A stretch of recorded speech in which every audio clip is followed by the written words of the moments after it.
It's like, how are they full of crap? You saw the like 100-foot tall marshmallow guy.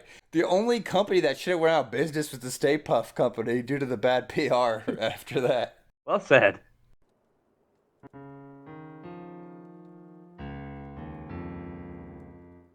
Welcome to Tairimo Boys Podcast. I'm your host, Cody. With me in second chair is the boy who was sued out of the ghost busting industry. It's Jeremy. What a shame. I love ghost busting. Oh, it does make you feel good, Jeremy, as we all know. Busting does make me feel good. With me in third chair is the boy who collects mold, spores, and funguses. It's Ryan. Going on? Today, we continue with our, I guess it's 2 months of Ghostbusters now, with the second Ghostbusters movie, correctly titled Ghostbusters 2. So, Ghostbusters 2, we're going to have to address some stuff. Everyone always knows Ghostbusters 2, it's not as good as the original. So, Jeremy, is Ghostbusters 2 a bad movie? Not at all. Ryan, is Ghostbusters 2 a bad movie? Not even close. Here's the thing that always amazes me. I always enjoy Ghostbusters 2, but I always remember it being worse than it actually is. Like, it's just something about the flaws of it that stick out at me. But here's the big thing about Ghostbusters 2. How are you going to outdo the original? Through that, the bar was set pretty high with the first movie, so. Yeah, I think they might have been able to outdo it, but they ended up taking the direction they did. Because Ghostbusters 2 has a very, I don't know if there's a good term for it, but it's a very Home Alone 2-y feel to it, where they just took the exact same script from the first one and changed up a few things. Did it all over again. Did they try to hit a ghost with a paint can? Well, it's not so much a paint can as it's a bucket of slime. Paint bucket of slime? Pink slime to be specific. So, Jeremy, go ahead and give me your first thoughts. I remembered almost nothing about this movie from watching it as a child, other than the fact that I felt like I enjoyed it. I did remember one of the final scenes, but that was literally about it. When was the last time you watched this? Do you remember? Jesus Christ. I was a youngin'. Really? I was a youngin'. You at least enjoy it now, right? Yes, sir. Very much so. What about you, Ryan? Right. Uncle Ryan's going rogue. As you've already mentioned, and as the internet and every movie forum has already established, nobody likes this movie as much as the original. I love this movie to absolute death. There is a guy I used to work with. We would communicate exclusively in Ghostbusters quotes. Most of them were for Ghostbusters too. I love this movie. There are so many damn good quotes in this one, too. There are really good quotes, but my problem with it is when you try to remember them, you can't remember the exact wording to them. Like, I could recall mold, spores, and funguses, and just so many great quotes, but whenever it comes to this movie, it comes down to I remember the gist of the joke. So, Ryan, go ahead and start quoting the movie. Let's see. Let's start with you never even had a slinky? We had part of a slinky, Boom, favorite one but right I there. straightened it. Next, let's move to I can't do the guy's accent when Yano screams no, no, no, but we used to do that all the time. Destroy me, destroy me. When Peter's taking a picture of Vigo, Did the what else supermodel did we thing. quote? Janosch saying, "Everything you are doing is bad. I want you to know this." I dropped that one. I still drop that one to this day. Just out of fun.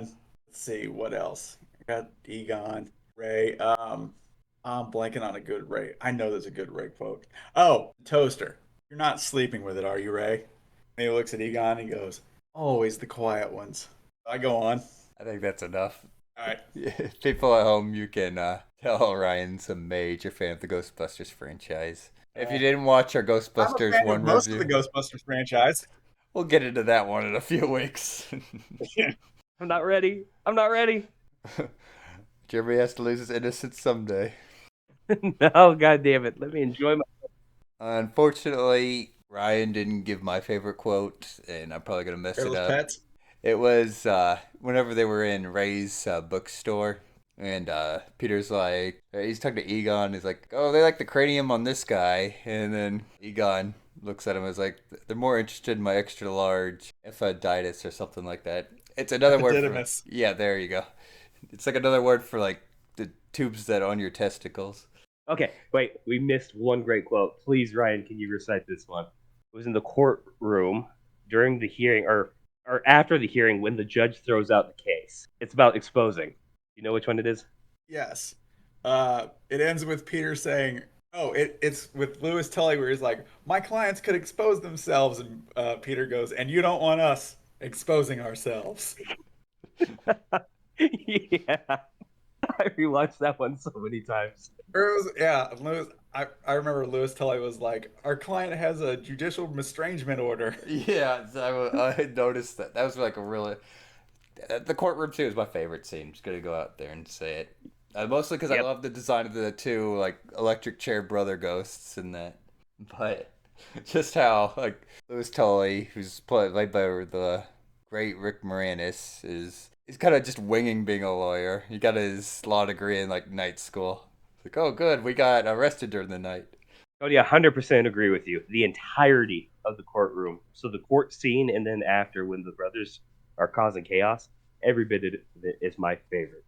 I kind of want to talk about that because I always feel like the main problem with Ghostbusters 2 is that if you're unaware, people at home, Ghostbusters 2 takes place 5 years after the original Ghostbusters, and the Ghostbusters have been like knocked out of business. They had the ever loving shit suit out of them by every apartment in New York State, so everyone kind of went and did their own thing. It takes them like a while just to get like back on track of what we want to be seeing in a Ghostbusters movie. Because here's the thing: a few years before the movie came out, you had the real Ghostbusters cartoon. And Ryan, I think you probably have a lot to say about the cartoon. Yep. You actually hit on. I forgot to drop my patented for the most part, and that's the only problem I have with this movie is what you're going into right now. So I'll let you keep going. I don't know if I've ever seen the real Ghostbusters, but I'm aware of what was going on with it. It was kind of a monster of the week, or I guess it'd be ghost of the week in this Mhm. scenario, where the Ghostbusters would go and just fight like constantly new ghosts. Like every episode, there'd be like a Santa Claus ghost, and I'm unfamiliar with any of the other ghosts in the show, aside from Slimer. Slimer got kind of famous from the show. But that's kind of what I wanted Ghostbusters 2 to be. Now that I'm aware of that is they should have like been going after like the ghosts like the beginning portion of the movie cuz one of the great parts of the movie is whenever they after the court scene where they're going through New York and capturing like all these ghosts. You got that jogger ghost. That's like the kind of stuff we want to see. Agreed. Yep. I totally agree with you guys on that. I want to see more of the chaos that the ghosts are causing and them trying to clean up the mess or battling the ghosts. We did not get enough of that in Ghostbusters 2. Or just too long to get to it. Yeah. I just didn't like that they separated right after the first movie. They should have been celebrated and use a term that Cody used in the first Ghostbusters review, getting sloppy toffee from everybody that they saved. That bugs the shit out of me. It's like Ray runs his bookstore, and then Winston's also working with him, and they're doing like birthday parties as the Ghostbusters now. Like, oh, they're full of crap. It's like, how are they full of crap? You saw the like 100 foot tall marshmallow guy. The only company that should have went out of business was the Stay Puft Company due to the bad PR after that. Well said. Here's your little fun fact, by the way. You boys remember the kid that during the birthday party it said that the Ghostbusters is full of crap? Yes. Yeah. That was the director's son, and that kid would go on Was that to. Jason? Yep, he would go on to direct Ghostbusters Afterlife. A great fun fact. And by the way, director's daughter, she was the girl with the puppy. Whenever Egon's doing all the positive, negative emotion test. Let's see what happens when they take away the puppy. It's another great quote. I'm just gonna randomly quote this movie throughout this entire review. We'll wait till the Ernest Goes to Africa review where you're quoting it. Still. Some interesting facts about the movie. Of course, Ghostbusters 2, 1989. It's about an hour and 40 minutes long without the credits. It had the same budget as Ghostbusters 1 of around 30 million. Now, Ghostbusters 1 it made, if I remember right, it made 295 million. Ghostbusters 2 made 215 million. So, still made an extraordinarily large amount of money. And of course, the plot, like we already talked about, Ghostbusters go out of business, and when supernatural activity returns, it starts bothering Dana again. Which they step in. end up getting arrested for ghostbusting again. And of course, as we've talked about, the courtroom scene happens where somehow the judge overrides like all the restraining orders and stuff against him, and they All them return. estrangement orders. I miss Rick Moranis in movies. Me Same. too. I there's Me part of too. me that hopes he's in Frozen Empire, Yeah, me too. Used to stop walking down the sidewalk in New York. but this time around they're fighting a kind of a Vlad the Impaler parody type character. He's like his name's Vigo the what is it, Ryan? Carpathian. Carpathian. There we go. He's got like an interesting concept going where he's stuck in a painting and he can sit there and like hypnotize people. Jeremy, what'd you think of him as a villain? Thought he was all right. Didn't have any real problems with him, except I didn't like the whole slime thing. The slime thing, it kind of didn't make a whole lot of sense to me. It's kind of like a hook to the movie, but like I don't know where that's to. I mean, I know where it's coming from, but like I don't know how Vigo like created all that and stuff. Like it's supposed to be like the negative emotions of New York, but like how did Vigo even start that crap? Right? It just doesn't make a whole lot of sense. It's kind of like out of place. So here's your little fun fact. Of course, Harold Ramis and Dan Aykroyd, they're the ones who wrote the Ghostbusters scripts. The original plan for Ghostbusters 2 was that Dana was supposed to get kidnapped and taken to Scotland, where she'd be taken to like a fairy ring, which, if you don't know, fairy rings are those like circles of mushrooms. And the Ghostbusters would have had to go and save her, and the fairy rings led to like a subterranean kind of like world that they had to navigate. The reason for like the underground subway tunnels full of slime was they kind of kept the whole underground feel of it. But even then, just like I mentioned, the slime comes out of like nowhere. I don't know how it's supposed to be connected to Vigo. Wait, they were gonna do a Ghostbusters Super Mario crossover? Yes, if you move, switch what the pipes and the mushrooms did. It's a me, ego. That's not a quote from the movie. Yeah, I really couldn't get behind the slime thing. Other than that, I had no problems with the actual villain. You got anything to add, Ryan, on Vigo? Oh, on Vigo? Vigo, I really dug him as a villain. As a kid, I was a little uneasy watching him, probably because they that giant booming voice that was dubbed over the original actor with Max von Sydow. Poor guy got David Proust. Yeah, a little fun fact. He stormed out of the premiere of Ghostbusters 2 when he found out he was dubbed over. Oh, I didn't know that. You try to kidnap a baby on We the got way two out. on the way out. And we've got to talk about the baby. Jeremy, do you think the movie would have been better without the baby? I would have been fine without the baby. Ryan, your thoughts? Movie without Oscar? Yeah. Named after a hot dog. You poor man. You poor, poor man. I was okay with it. I could see what they were Oh, doing going with it. So, if you remember, Ghostbusters 1 is like extremely adult. Well, it's not extremely adult. I mean, there's sloppy toppy in there, but it's got adult themes to it and a lot of adult jokes. It's more for an adult audience to enjoy. It seemed like what they were doing with Oscar was after, especially after the real Ghostbusters cartoon, they were trying to add some elements to attract kids to it. If this movie was like better than the first one, I think that they would have had Oscar completely cut out and Vigo might have been waiting to get enough slime to create a body or something. It just felt like it was pandering to kids mostly. And it never feels good that, Peter Venkman got cucked. yeah. I didn't like that either. That's the second thing I didn't like about this movie. There's only two things I didn't like about this movie, which is apropos. Now, here's a little fun fact, too. Originally, they wanted Oscar to be Bill Murray's kid. Well, Peter Venkman's kid. But they ended up changing it because the movie kind of came to a screeching halt when you found out it was Venkman's kid.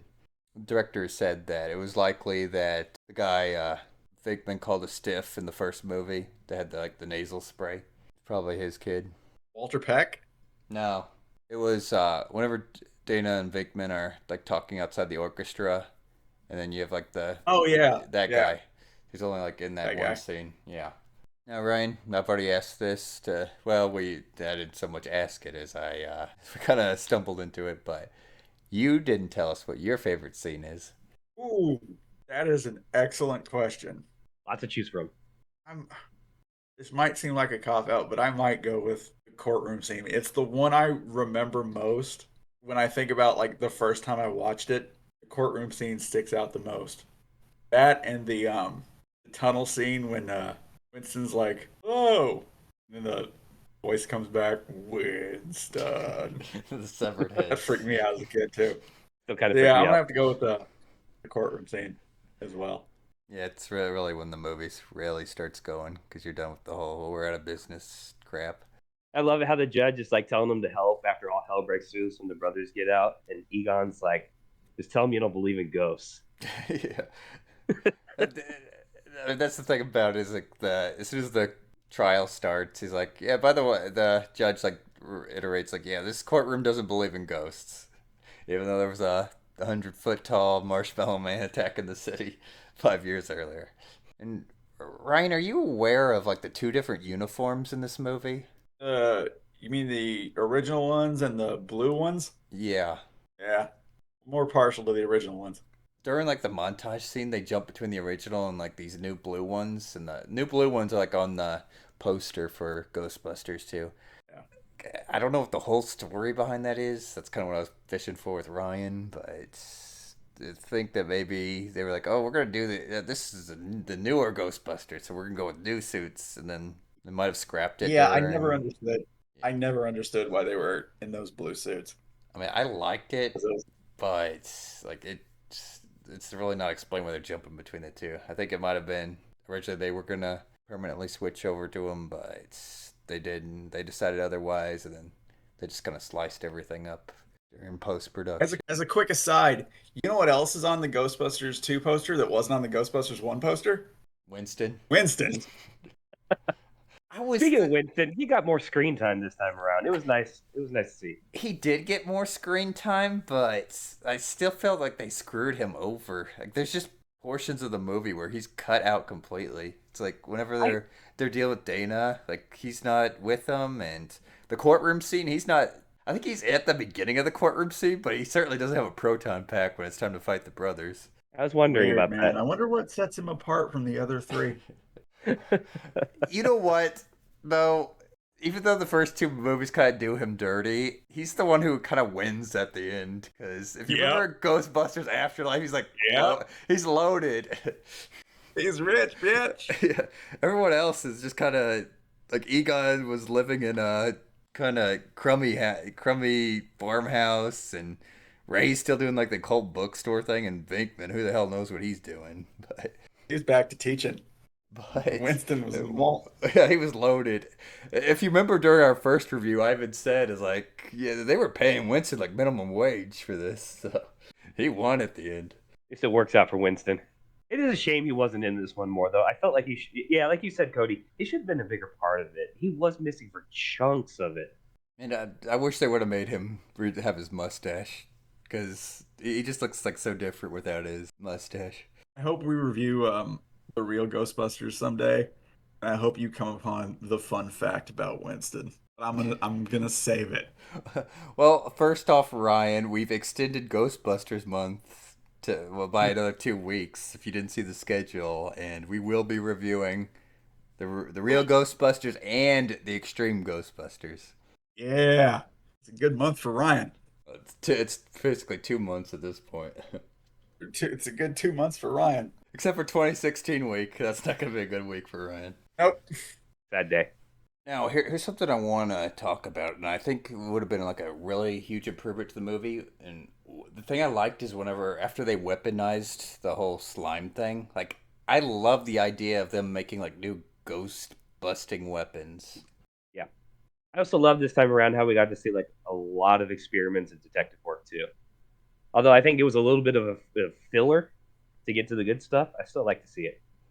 Yeah, I really enjoyed the detective work, like when the three of the guys go to Dana's apartment and they're sitting there testing Oscar and then going to his room and testing around that. That's really good to see, but that points you're right, Jeremy. It kind of feels like filler because we want to see them busting ghosts. Right? It's a shame the Ghostbusters series has always been stuck in development hell. I bet they could have made at least another two or three movies in the 90s and we could have gotten all of our cake and eaten it too. We would have soaked all that shit up. They made a couple more Indiana Jones movies in the 90s too. Yeah, true that. Well, at least Ghostbusters has returned to form, like That's Indiana true. Jones. Does anyone here think they're gonna mess up Frozen Empire? At this point, no. And just by watching the trailers, I think they're gonna do what we're complaining about, and that's there's gonna be more ghost busting in the movie. A little bit darker theme, more ghost busting. Just a Cautiously optimistic. I'm trying. Like a nerdy Vietnam vet, Cody. Seen all my heroes die, man. Don't say that. Leave Venkman alone. I hope he survives. we'll address it. I don't know next week, but I don't think they're gonna kill Vinkman. Not. Like if Bill Murray's done, I think they'd send him into the sunset. The old folks home, the old Ghostbusters home. Old firehouse in the sky. Boys, who was your favorite Ghostbuster this time around? Oh, that doesn't change. It's still Egon. Still Egon. Ryan? Hankman. Yep. Hankman. But as I've gotten older, Egon's pretty top too. I freaking love Egon. Just everything he says in this movie, I just eat that shit up. I mean, he had part of a slinky. He straightened it. You just like the whole smart humor that comes from him. Yep, love it. Now, here's your little fun fact. There was a lot of cutscenes in the movie related to Rick Moranis' character, Louis Tully. Originally, there was supposed to be a lot of scenes that were sprinkled in where he wanted to become a Ghostbuster, where he'd go and try busting ghosts, and apparently he'd fail at it. The scene at the end where he puts on the uniform and goes and shoots the proton pack at the slime museum. That's kind of a remainder of all that. I think he was supposed to be dealing with Slimer a lot more. That's where I got the scene where he walks in and Slimer's kind of eating all the food. And then eventually, it goes into the bus and Slimer's driving it. Wouldn't it be great to see Lewis fighting Slimer like the entire movie? Just like little cutscenes of him failing to catch Slimer. I mean, I think they could have done it and it would have been good because, I mean, it's an hour and 40 minutes, similar to the first movie. So they had a little bit of wiggle room without it feeling like too long of a movie. Right, and they give us more of what we want. Now, the last thing I want to address, Ecto Cooler.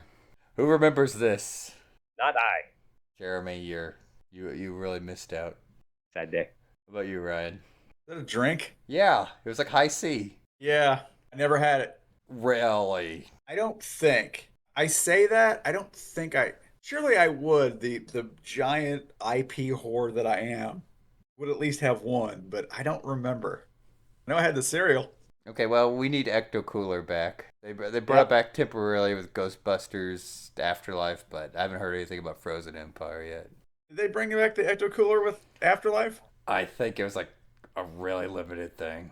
Yeah, they brought back the cereal. Shit. I didn't have that. Gotta stock up if they do it again. You gotta tell us these things, Ryan. About the cereal? Yeah.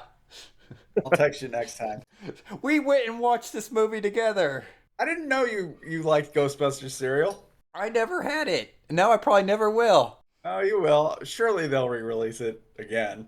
All right, but anyways, Jeremy, I'm passing the topic on to you. What did you guys think about the end? Like the whole hijacking Statue of of the Liberty? statue? Yeah. What did you guys think about that? I was a big Nintendo fan when I was a kid. When they busted out that giant D-pad, I ate that up. That was great. I always had a problem with it because it didn't really make sense, but rewatching it made a little bit more sense where the positive emotion everyone had would opened up the roof of the museum. Because I always thought they could have just gotten a ladder and went up there and got in, but it was something that they kind of wanted to do. And here's your little fun fact. Originally the plan was for Vigo to use the Statue of Liberty as a minion, but that didn't happen. That would have been pretty cool.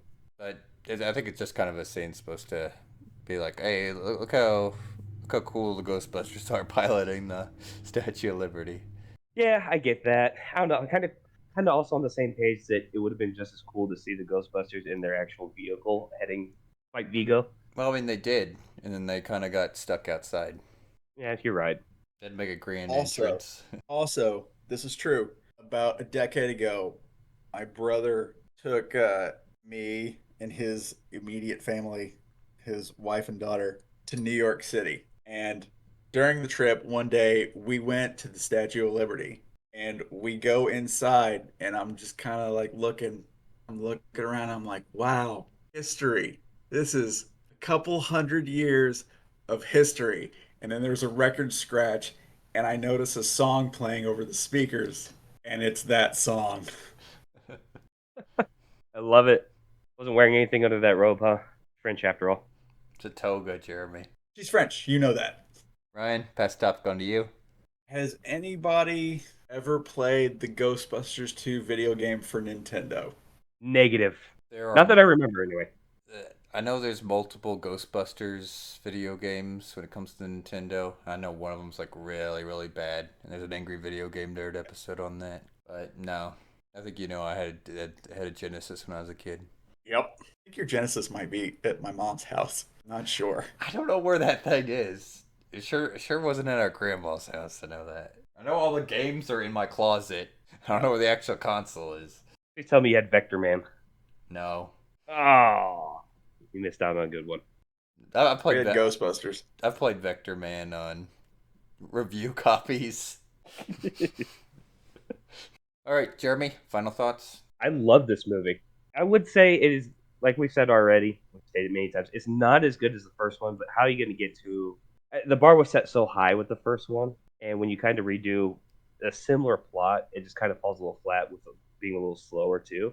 But still a fantastic movie. Like, I had fun for most of this movie. Absolutely worth seeing. Ryan, final thoughts. I've been working on my nerd wall, which is a wall full of nerd posters, and I don't have anything Ghostbusters on it. But I've had my eye on this piece of work featuring all of the Ghostbusters that I'd like to hang on the wall. I'm not sure who painted it, but I believe it's one of the fettuccinis. Thank you, ladies and gentlemen. I will be here next week. Be sure to tip your waitresses. As for me, like I said earlier, this movie, it's not as good as the first one due to some of the decisions, but if you're watching the first one, you might as well watch the second one because it's still a good movie. It kind of runs out of the duology. Yeah, I guess that's what you would call it. There was never a trilogy. If you do want a trilogy, you can play the 2009 Ghostbusters video game. That kind of acts as a Ghostbusters 3, although it's not canon nowadays. But you will not be disappointed watching Ghostbusters 2. So, Jeremy, on a scale of Ghostbusters 1 to Ghostbusters 2016, where would you rank this movie? Light notch under one. Ryan? Slight notch under Ghostbusters 1. I have to agree with the boys on here. This. Now, next week when we review Ghostbusters Afterlife, that might be a tricky one to place, but we'll get to that when we get to that. I really need to rewatch that.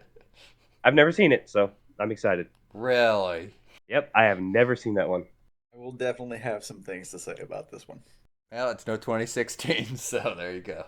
All right, everyone. Thank you for listening to another episode of the Tairimo Boys podcast. Don't forget to like, subscribe, leave a comment telling us how much you love the Ghostbusters. Don't forget to ring that motherfucking bell. Stay tuned for more episodes and stay tuned for more Ghostbusters.